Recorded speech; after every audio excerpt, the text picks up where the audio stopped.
তাদের মাঝে একটার নাম মাহফুজ আলম। এই মাহফুজকে আমরা গত দুদিন ধরে দেখতে পাচ্ছি উন্মাদের মতো আচরণ করছে। জামাত ইসলামের এক নেতা বক্তব্যের মধ্যে বলছে যে নারীরা যেভাবে চলছে ওইভাবেই চলবে, সবারকে কে বুরকা পরতে বাধ্য করবেন।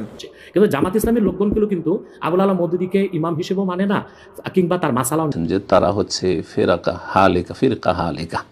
জি, ৭৩ ফিরকার মধ্যে যে ৭২ ফিরকা, ওই ৭২ ফিরকার এক ফিরকা, সুতরাং এদের থেকে সতর্ক সাবধান। মাওলানা মওদুদী সাহেব, আবুল আলা মওদুদী সাহেবের তারা চিন্তা দর্শন লালন করে থাকে এবং তার ফলো করে থাকে, তাকে ফলো করে থাকে। আসসালামু আলাইকুম ওয়া রাহমাতুল্লাহি ওয়া বারাকাতুহু। প্রিয় ভাই ও বোনেরা, আপনারা যারা ভিডিওতে ক্লিক করেছেন আপনাদেরকে অসংখ্য ধন্যবাদ। বর্তমান প্রেক্ষাপটে আজকের ভিডিওটা অত্যন্ত গুরুত্বপূর্ণ। বর্তমান বাংলাদেশের রাজনৈতিক প্রেক্ষাপটের উপর আজকের ভিডিওটি আলোচনা আমরা করতে যাইতেছি। বন্ধুগণ, আমরা সকলে জানি বাংলাদেশের মধ্যে একটি দল রয়েছে, ইসলামিক দল, যেটা হলো জামাত ইসলামী নামে পরিচিত, এবং যার আব্দুল আলা মওদুদী নামে একজন পণ্ডিত ছিলেন। উনি এই জামাতের প্রতিষ্ঠা করেছিলেন এবং এই জামাতের মাধ্যমে বাংলাদেশের মধ্যে ইসলামিক রাজনৈতিক দল গঠন করে এবং ইসলামিক শাসনতন্ত্র উনি আনার চেষ্টা করেছিলেন।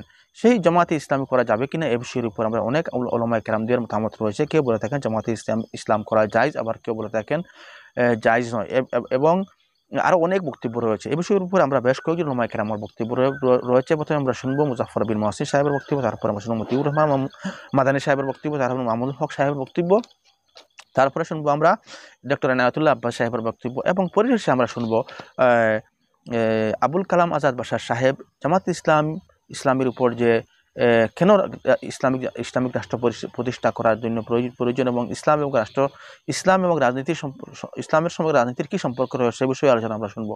বন্ধুগণ, আসুন প্রথমে আমরা মুজাফফর বিন মুহসিন সাহেব কি বলতেছেন এই বিষয়টা নিয়ে। আসুন আমরা মুজাফফর বিন মুহসিন সাহেবের বক্তব্যটা শুনে আসি।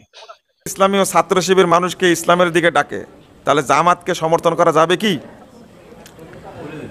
ইসলামের দিকে ডাকে, তাই না? হ্যাঁ, ক্ষমতার দিকে ডাকে, তাই না?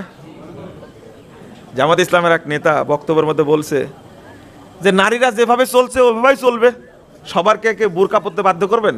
যে পড়বে না পড়বে না, যে পড়বে পড়বে। বুঝলেন? আমি আপনাদের অনুরোধ করে দয়া করে ইসলামের স্বাতন্ত্র্যটাকে আপনারা নষ্ট করেন না। আপনারা রাজনীতি করেন, অর্থনীতি করেন, পরিবার নীতি করেন, যত ইচ্ছা তত করেন, এখানে বাধা নাই, কিন্তু ইসলামের স্বাতন্ত্র্যকে আপনারা নষ্ট করবেন না, দয়া করে করবেন না। আপনারা জামাত ইসলামের ভাইয়েরা কি করলেন? মন্দিরে গিয়ে যে পরিমাণ ওয়াজ নসিহত করছে, এবার হিন্দু কমিটি করছে, তাই না? হিন্দু পরিষদ, জামাত ইসলামের হিন্দু কমিটি তাই লিখছে। এটা সংস্কার আনতে হবে।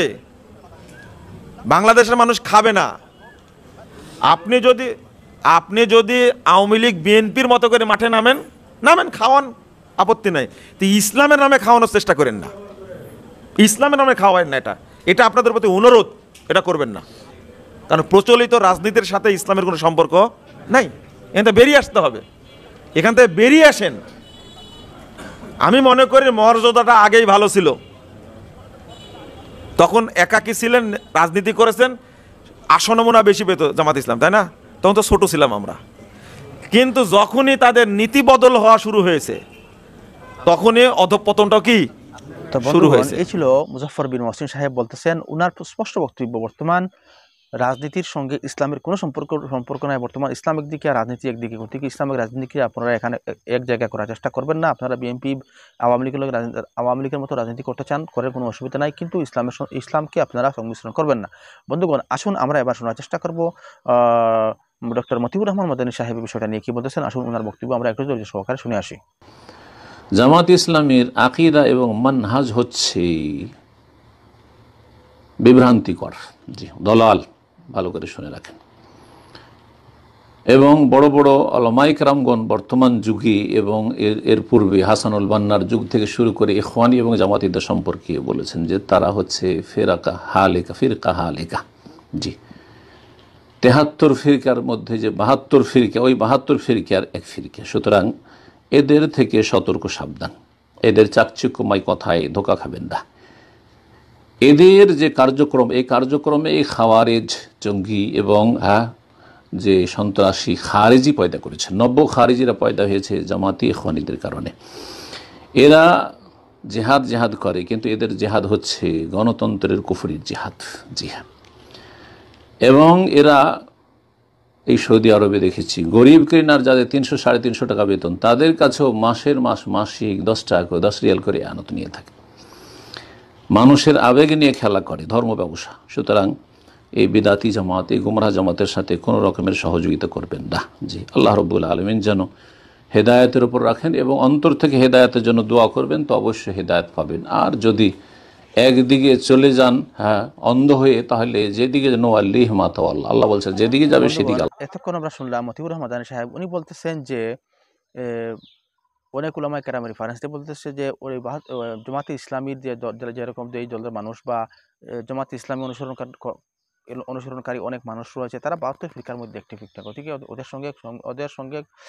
সঙ্গে যাওয়ার কোনো চিন্তা ভাবনা আপনি করবেন না, গেলে আপনি পথভ্রষ্ট হবেন, এরকম প্রায় ওনার বক্তব্য থেকে বোঝা গেল। বন্ধুগণ, আসলে এবার আপনার শোনার চেষ্টা করব শেখ মামুনুল হক সাহেব কি বলেন। আসুন ওনার বক্তব্য শুনে আসি। যে জামাতে ইসলামী তারা একটি রাজনৈতিক সংগঠন এবং তারা ইসলামের ক্ষেত্রেও তাদের একটি আইডিওলজি রয়েছে, তাদের একটি দর্শন রয়েছে। বিশেষ করে তারা মরহুম মাওলানা মওদুদী সাহেব, আবুল আলা মওদুদী সাহেবের তারা চিন্তা দর্শন লালন করে থাকে এবং তার ফলো করে থাকে, তাকে ফলো করে থাকে। এছাড়াও জামাতে ইসলামের রাজনৈতিক দর্শনের মধ্যে আরও তারা সাংগঠনিকভাবে বিভিন্ন চিন্তা লালন করে থাকে। এই সকল চিন্তাগুলোর ব্যাপারে ইতিপূর্বেও আমি জামাতের ব্যাপারে আমার বক্তব্য স্পষ্ট করেছি যে আমি চাই যে যদি বৃহত্তর পরিসরে বাংলাদেশে সকল যারা ইসলামের নামে বাংলাদেশে কাজ করছেন সকলকে নিয়ে বৃহত্তর কোনো ঐক্যের মঞ্চ যদি কখনো তৈরি হয়, তাহলে সেই ঐক্যের ব্যাপারে অতীতে আমাদের পূর্বসূরীরা যেভাবে করেছেন তাদের সেই নীতি এবং আদর্শের আলোকে ভবিষ্যতেও কোনো বৃহত্তর ঐক্যের ক্ষেত্রে যতগুলো স্কুল অফ থট বাংলাদেশে রয়েছে ইসলামের দৃষ্টিকোণ থেকে, যেমন সালাফি রয়েছে, আহলে হাদিস রয়েছে, ওখানে আহলুস সুন্নাহ ওয়াল জামাত নামে বেরলভি জামাত যারা রয়েছে সেই জামাত সহ, এবং এদিকে জামাতে ইসলাম, তারপরে এদিকে দেওবন্দি ঘরানা, সবগুলো ঘরানার সমন্বয়ের যদি কখনো কোনো পরিবেশ তৈরি হয়, যেমনটি আমাদের উপমহাদেশে হযরত মাওলানা ফজলুর রহমান রহমতুল্লাহ দামাত বারাকাতুহুমুল আলিয়া তিনি মুত্তাহিদা মজলিসে আমলের মাধ্যমে ইসলামের নামে সকল পক্ষগুলোকে একীভূত করে দীর্ঘমেয়াদী একটি পথযাত্রায় তারা বেশ সাফল্য অর্জন করেছেন এবং ইসলামকে রাজনৈতিকভাবে রাষ্ট্রের মধ্যে একটি শক্তিশালী জায়গায় তারা উন্নীত করতে সক্ষম হয়েছেন। এবং তারা সেই তাদের বৃহত্তর ঐক্যের মধ্যে আমাদের দেশের তুলনায় আরও অনেক বেশি আকিদাগত এবং ইসলামী দৃষ্টিভঙ্গি থেকে কঠোর বিরোধী পক্ষ শিয়াদেরকেও সেখানে অন্তর্ভুক্ত করেছেন। মাওলানা মওদুদী সাহেবের অনুসারী জামাতকে যেরকম অন্তর্ভুক্ত করেছেন, কাজেই সেই ধরনের মাওলানা ফজলুর রহমান সাহেবের আদর্শে অথবা তার চিন্তাধারায় যদি আমাদের দেশেও হাক্কানি উলামায়ে কেরামের নেতৃত্বে বৃহত্তর এই ধরনের কোনো ঐক্যের প্ল্যাটফর্ম কখনো তৈরি হয়, বাংলাদেশের রাষ্ট্র ব্যবস্থায় ইসলামকে প্রতিষ্ঠিত করবার সেই প্রয়াসে অবশ্যই আমার অংশগ্রহণ এবং আমার সহযোগিতা, আমার সর্বাত্মক এই চেষ্টা সেই বিষয়ে অবশ্যই থাকবে। সেটি একটি ভিন্ন বিষয়। কিন্তু এছাড়া দল এবং আদর্শগত জামাতে ইসলামের ব্যাপারে আমাদের বক্তব্য পরিষ্কার। আমি ইতিপূর্বেও একাধিক বক্তব্যে জামাতে ইসলামের প্রতি দুটি বিষয়ে আমার দ্ব্যর্থহীন বক্তব্য রেখেছি এবং তাদের প্রতি আহ্বানও রেখেছি। সেটিকে তারা যেভাবেই গ্রহণ করুক, সেটিকে তারা ভালোভাবেও গ্রহণ করতে পারে, অথবা কেউ কেউ দেখেছি আমার সেই বক্তব্যের সমালোচনাও করেছে। আমার সেই বক্তব্যটি শুধুমাত্র নসিহার জায়গা থেকে, জামাতে ইসলামের প্রতি কল্যাণকামিতার জায়গা থেকে আমরা বলি যে তারা তাদের দুটি বিষয়ে যদি সুন্দরভাবে তাদের অবস্থানকে আরেকটু স্বচ্ছ এবং আরও সুচিন্তিত মতামতের দিকে তারা আসতে পারে, তাহলে আমরা আশা করি তাদের দ্বারাও আরও বড় কাজ হবে। তার মধ্যে একটি হলো মাওলানা মওদুদী সাহেবের যে সকল চিন্তা এবং তার যে সকল দর্শনগুলো, তার যে সকল বক্তব্যগুলো উপমহাদেশের হাক্কানি উলামায়ে কেরামের সাথে মতপার্থক্যপূর্ণ রয়েছে, এবং মাওলানা মওদুদী সাহেবের যে বক্তব্যগুলোকে আলেম উলামায়ে কেরাম কোরআন সুন্নাহর দৃষ্টিতে তারা সেটাকে সঠিক নয় বলে ব্যক্ত করেছেন, তার সেই ভুল বক্তব্যগুলো থেকে, তার সেই ভুল আকিদাগুলো থেকে, তার সেই ভুল দর্শনগুলো থেকে জামাতে ইসলাম যদি নিজেদেরকে স্পষ্টভাবে তা সম্পর্কচ্যুত ঘোষণা করে অথবা সেই ভুল বক্তব্যগুলোকে যদি প্রত্যাখ্যান করে, তাহলে আমি মনে করি যে বাংলাদেশের আলেম সমাজ জামাতে ইসলাম সম্পর্কে তাদের যে নেতিবাচক অবস্থান সেটিও পুনর্মূল্যায়িত হবে এবং উলামায়ে ইকরামের সাথে তাদের যে মতপার্থক্য রয়েছে সেই মতপার্থক্য দূরীভূত হওয়ার একটি ক্ষেত্র তৈরি হবে। সেই সঙ্গে জামাতে ইসলামের দলগতভাবে, বিশেষ করে বাংলাদেশ জামাতে ইসলামের দলগতভাবে 1971-এর স্বাধীনতা যুদ্ধের সময় যে তাদের যে ভূমিকা, সেই ভূমিকা বিষয়েও তাদের দলীয় সুস্পষ্ট কোনো একটি দিক নির্দেশনা যদি তাদের নেতাকর্মীদের সম্মুখে আসে তাহলে সেটিও বাংলাদেশের তাদের রাজনীতির জন্য অনুকূল হবে। তাদের যদি কোনো ভুল ভ্রান্তি থেকে থাকে 71-এর ভূমিকার দিক থেকে দলগতভাবে, তাহলে সেটিও জাতির সামনে তারা যদি দুঃখ প্রকাশ করে নেয় তাহলে তাদের সেই অধ্যায়টিও সমাপ্ত হতে পারে। এটি হলো জামাতে ইসলামের ব্যাপারে আমার স্পষ্ট বক্তব্য এবং একাধিকবার ইতিপূর্বে আমি ব্যক্ত করেছি। কাজেই সেক্ষেত্রে আমার এই ধরনের স্পষ্ট রাজনৈতিক অবস্থান থাকা সত্ত্বেও আমার কিছু শুভানুধ্যায়ী বা আমাদের মহলেরই কিছু ঘাপটি মেরে থাকা ষড়যন্ত্রকারী, কিছু ঈর্ষাপরায়ণ, শত্রুতা করে আমার সম্পর্কে প্রশাসন সহ প্রচার মাধ্যম সহ বিভিন্ন জায়গায় আমার ব্যাপারে এমন কিছু অপপ্রচার তারা চালাচ্ছে এবং তাদের সেই অপপ্রচারগুলো এতটাই নির্লজ্জ এবং এতটাই ঘৃণ্য যে সেগুলো আসলে নিন্দা জানানোর ভাষা আমাদের জানা নেই। মামুনুল হক সাহেবের বক্তব্য, উনি বলতেছেন যে মওদুদী সাহেবের যে সব ভুল বক্তব্য রয়েছে, ভুল মতামত রয়েছে, সেই মতামতগুলো যদি জামাত ইসলামী বাদ দিয়ে দিতে হবে, জামাত ইসলামের সঙ্গে আমার মিশতে বা জামাত ইসলামের সঙ্গে রাজনীতি করতে আমার কোনো অসুবিধা নাই। তবে উনি মনে করেন যে যদি সমস্ত ঘরানার আলিম, কওমি, দেওবন্দি, আহলে সুন্নাত, জামাত সবাই মিলে যদি একটি রাজনৈতিক দল গঠন করা হয় তাহলে বেশ ভালো হয়। তাহলে এই দেশকে ইসলামিক একটি দল, ইসলামিক শাসনতন্ত্র আনা যাবে, এই কথাটা উনি উল্লেখ করেছেন। বন্ধুগণ, আসুন এবার আমরা জানার চেষ্টা করব ডক্টর এনায়েতুল্লাহ আব্বাস সাহেব এই বিষয়টা নিয়ে কি বলতেছেন। আসুন আমরা ডক্টর এনায়েতুল্লাহ আব্বাস সাহেবের বক্তব্য শুনে আসি। 1942 সালে আবুল আলা মওদুদী চিন্তা করলেন যে এই সংকটকালীন মুহূর্তে ইসলামী রাষ্ট্র প্রতিষ্ঠার জন্য গণতন্ত্রটাকে বেছে নেওয়া যেতে পারে। এটাই ছিল তার রাষ্ট্রের চিন্তা, আর সেটাই জামাত ইসলামের লোকজন অনুসরণ করছে। কিন্তু জামাত ইসলামের লোকজনগুলো কিন্তু আবুল আলা মওদুদীকে ইমাম হিসেবেও মানে না, কিংবা তার মাসালাও নিচ্ছে না। শুধু রাষ্ট্র ইসলামী একটি রাষ্ট্র প্রতিষ্ঠার জন্য তারা আবুল আলা মওদুদীর রাষ্ট্র চিন্তাটা নিয়েছে। এখন আমরা বা অন্য হেফাজত ইসলাম বা কওমি ঘরানার যারা বিরোধিতা করি জামাতের, সেটা হচ্ছে আবুল আলা মওদুদীর আকীদায় যে ভুল ত্রুটি ছিল সেটার বিরোধিতা করি আমরা।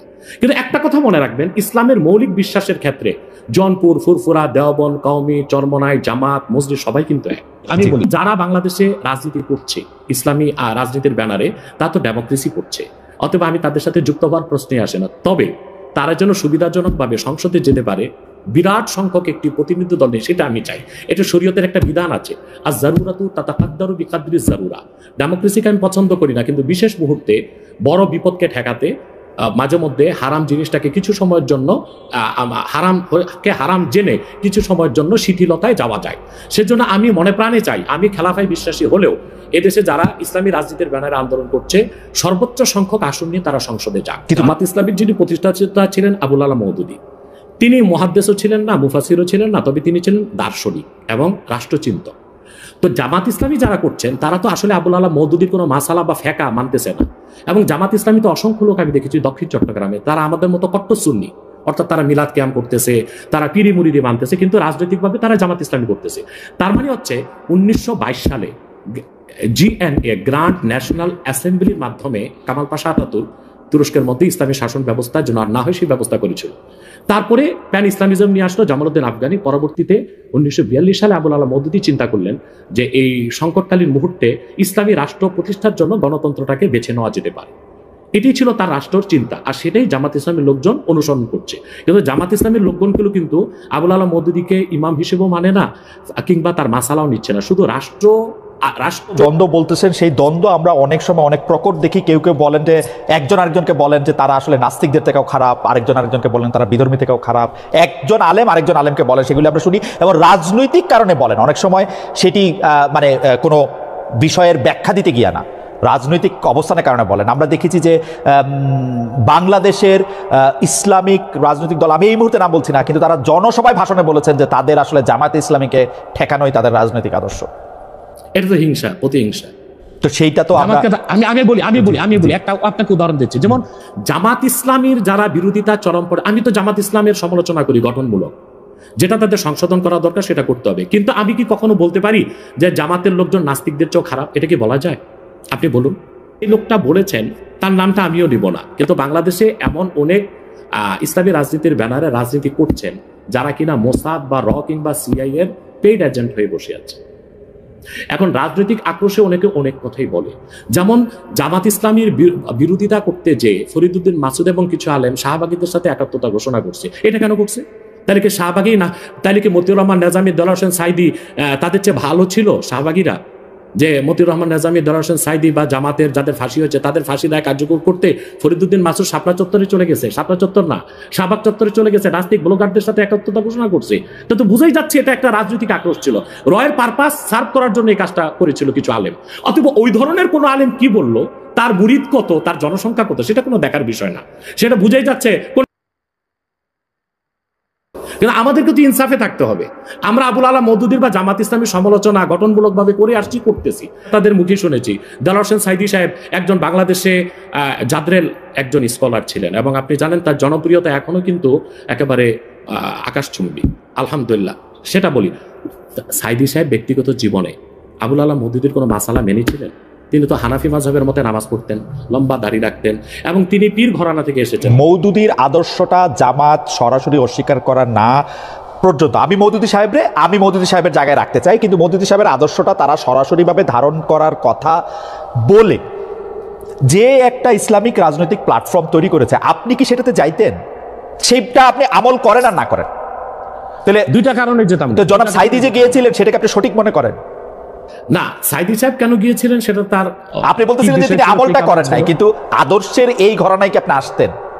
দেখুন, সাইদি সাহেবের একটা বক্তব্য আমি শুনেছি, তিনি একটা সাক্ষাৎকারে বলেছিলেন যে তিনি দেখেছেন ইসলামী রাষ্ট্র প্রতিষ্ঠা করার জন্য যে জনবল দরকার, যে কাজকর্ম দরকার, উনি সেটা জামাতের মধ্যে পেয়েছিলেন, সেজন্য তিনি জামাতের রাজনীতিতে ছিলেন। কিন্তু ব্যক্তিগত জীবনে তিনি তো হানাফি মাযহাব মেনেছেন, আহলুস সুন্নাহ ওয়াল জামাতের আকীদা বিশ্বাসী লালন করতেন অধিকাংশ ক্ষেত্রে, এবং তিনি পীর ঘরানার ছিলেন এবং পীর মাশায়েখদেরকে যথেষ্ট শ্রদ্ধা করতেন। আমি আগেই বলেছি যে বাংলাদেশে জামাত ইসলামী আকীদাগত দিক দিয়ে আবুল আলা মওদুদীর আকীদা সবাই গ্রহণ করে নাই।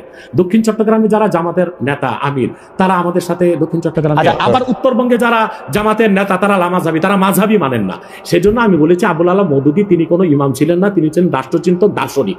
তো তিনি একটা ইসলামী শরিয়া, একটি শরিয়া রাষ্ট্র কায়েমের জন্য তিনি যে রাজনৈতিক দর্শন দিয়েছিলেন সেটা জামাত নিয়েছে, কিন্তু আবুল আলা মওদুদীর আকীদায় যথেষ্ট ত্রুটি ছিল, সেটা আগেও বলেছি এখনো বলছি। এবং জামাত ইসলামী যেহেতু ডেমোক্রেসি চর্চা করে, তাদের সাথে আমার যাওয়ার প্রশ্নই আসে না। তবে আমি আবারও বলছি, চরমনাই হোক, জামাত হোক, মজলিস হোক, তারা সবাই মিলে অ্যালায়েন্স করে সংসদে একটা বিরাট সংখ্যক প্রতিনিধিত্ব দল নিয়ে থাকে। আব্দুল্লাহ আব্বাস সাহেবের বক্তব্য, উনি স্পষ্টভাবে বলেছেন যে আব্দুল আলা মওদুদী কোনো মুহাদ্দিস মুফাসসির কিছুই ছিলেন না, এবং জামাতের মানুষও আব্দুল আলা মওদুদীর এইসব যে ভ্রান্ত আকীদাগুলো ছিল তারা ধারণ করে না। গতিকে উনি শুধু রাজনৈতিক একটি দল গঠনের জন্য একটি দার্শনিক ছিলেন, সেই হিসাবে আব্দুল আলা মওদুদীর সঙ্গে তার কোনো পার্থক্য থাকতে পারে উনি বলেছেন। বন্ধুগণ, আসুন আমরা এবার ইসলাম এবং রাজনীতি নিয়ে কিছু দ্বিধাদ্বন্দ্ব বক্তব্য রয়েছে। আসুন এ বিষয়ের উপর ডক্টর আবুল কালাম আজাদ বাশার সাহেব একটি স্পষ্টীকরণ দিয়েছেন। আসুন আমরা ডক্টর আবুল কালাম আজাদ বাশার সাহেবের ওই বক্তব্যটা একটু ধৈর্য সহকারে শুনে আসি। হেফাজতকে একটা সাইকো রোগীর মতো আচরণ করছে এবং সে তার ফেসবুকে নির্দিষ্ট দলের নাম ধরে ওই দলের কুৎসা করছে, উল্টা পাল্টা হুমকি ধমকি দিচ্ছে। সে বলছে বাংলাদেশে নাকি ইসলামী রাষ্ট্র কোনোদিন হবে না, ধর্মভিত্তিক রাষ্ট্র নাকি হতে পারে না, এটা নাকি হতেই পারে না। ইন্ডিয়ার এক সাক্ষাৎকার দিয়েছে এক সাংবাদিকের সাথে, এ মাহফুজ আলম বলেছে ধর্ম দিয়ে রাষ্ট্র চলে না, এই কথার কারণে কুফরি হয়েছে, তাকে নতুন করে ঈমান আনা লাগবে। সরকারের উপদেষ্টার চেয়ারে বসে দলীয় রাজনৈতিক বক্তাদের মতো বক্তব্য দিয়ে মাহফুজ তার শপথ লঙ্ঘন করেছে। আমরা স্বপ্ন দেখেছিলাম হয়তো আগামীর বাংলাদেশ কোরআনের বাংলাদেশ হবে, কিন্তু আমরা ইতিমধ্যে দেখতে পাচ্ছি আবার কিছু লোক মাথা চারা দিয়ে উঠছে, ফ্যাসিস্টদের স্লোগান তাদের মুখ থেকে নতুন করে শোনা যাচ্ছে। যেই সরকার আজকের ক্ষমতায়, প্রফেসর ইউনূসের সরকার, এই সরকারে দেশের ইসলামপন্থী জনতা রক্তের উপর দাঁড়িয়ে গঠিত হয়েছে। ফ্যাসিস্টদেরকে তাড়ানোর পিছনে ৩৬ জুলাই পর্যন্ত ৩৬ দিনে যে ২০০০ শহীদ হয়েছে, তার মাঝে ৮০%-এর বেশি ইসলামপন্থী লোক শাহাদাত বরণ করেছে। উদখুলু ফিস সিলমি কাফিয়া, Islam is the complete code of life. ইসলাম হচ্ছে কি পরিপূর্ণ জীবন ব্যবস্থা। পাকঘর থেকে রান্নাঘর থেকে সংসদ ভবন, ব্যক্তি জীবন থেকে আন্তর্জাতিক বলয়, এভরি হায়ার এভরি মোমেন্ট। তুমি টয়লেটে যখন যাবে সেখানে ইসলামের আইন আছে না নাই? ঘুমাতে সময় ইসলামের বিধান আছে কিনা? খাওয়ার সময় আছে, কথা বলার সময় আছে, চুল কাটার সময় আছে, নখ কাটার সময় ইসলাম আছে, থুতু ফেলার সময় ইসলাম আছে, স্ত্রীর বিছানায় যাবে সেখানে কেমনে যাবে, কোন দোয়া পড়বে ইসলাম আছে। এবার রাষ্ট্র চালাবে, পলিটিক্যাল অর্গানাইজেশন, রাষ্ট্রীয় জীবন ইসলাম থাকবে না। তো নবী মুহাম্মদ কি রাষ্ট্রপ্রধান ছিলেন না? মদিনায় তিনি 10 বছর রাষ্ট্র চালাইছে, ইসলাম চালাইছে। আর সেকুলারিজম বলে না, পলিটিক্যাল লাইফে রাজনৈতিক জীবনে ইসলাম লাগবে না, বিশ্বাস করে। ইন্না লিল্লাহ বলে। আবু বকর খলিফা ছিলেন, কথা বলেন না কেন? ওমর খলিফা ছিলেন, ওসমান খলিফা ছিলেন, আলী রাদিয়াল্লাহু তাআলা আনহু খলিফা ছিলেন। 4 খলিফা 30 বছর কোরআন দিয়ে দেশ চালিয়েছে। নবী মুহাম্মদ 10 বছর কোরআন দিয়ে দেশ চালিয়েছে। মুসলমান 54 বছর ক্ষমতা, তোমরা কোরআন দিয়ে চালাও না, বিশ্বাসও করো না, তাই তোমাদেরকে বেঈমান না বলে কোনো উপায় নেই। এটা কুফরি মতবাদ, সমাজের রন্ধ্রে রন্ধ্রে প্রবিষ্ট হয়েছে। সুতরাং মুমিনদের দলে আসতে হলে ধর্মনিরপেক্ষতার সাথে কোন রকমের কম্প্রোমাইজ করা যাবে না। কোরআন দিয়ে দেশ চলবে, এটাই হচ্ছে আল্লাহর অর্ডার। তো বন্ধুগণ, ধৈর্য সহকারে আপনারা সম্পূর্ণ ভিডিওটি দেখার জন্য অসংখ্য ধন্যবাদ। বন্ধুগণ, এখানে উল্লেখ্য আপনাদের কাছ থেকে আমি মতামত জানতে চাই যে জামাতে ইসলামী যে একটা রাজনৈতিক দল এবং জামাতে ইসলামী রাজনৈতিক যেটা দল, সেই দলকে আপনারা কি মনে করেন? সেই দলের রাজনৈতিক যে আদর্শ রয়েছে, মতাদর্শ রয়েছে, সেই মতাদর্শ সম্পর্কে আপনার কি ধারণা রয়েছে তা ভিডিওর কমেন্টে অবশ্যই জানাবেন। এবং তার সঙ্গে আবুল কালাম আজাদ বাশার সাহেব যে ইসলাম এবং রাজনীতিতে ইসলামের প্রয়োজন রয়েছে কি রয়েছে না, এ বিষয়ের উপর আপনার প্রতিক্রিয়া কি তা ভিডিও কমেন্টে জানানোর চেষ্টা করবেন। এবং চ্যানেলে যদি নতুন এসে থাকেন, অনুগ্রহ করে চ্যানেলটাকে সাবস্ক্রাইব করে সঙ্গে থাকবেন, যাতে আরও সুন্দর সুন্দর ভিডিও আপনাদের সম্মুখে উপস্থাপন করতে পারি। আসসালামু আলাইকুম ওয়া রাহমাতুল্লাহি ওয়া বারাকাতুহু।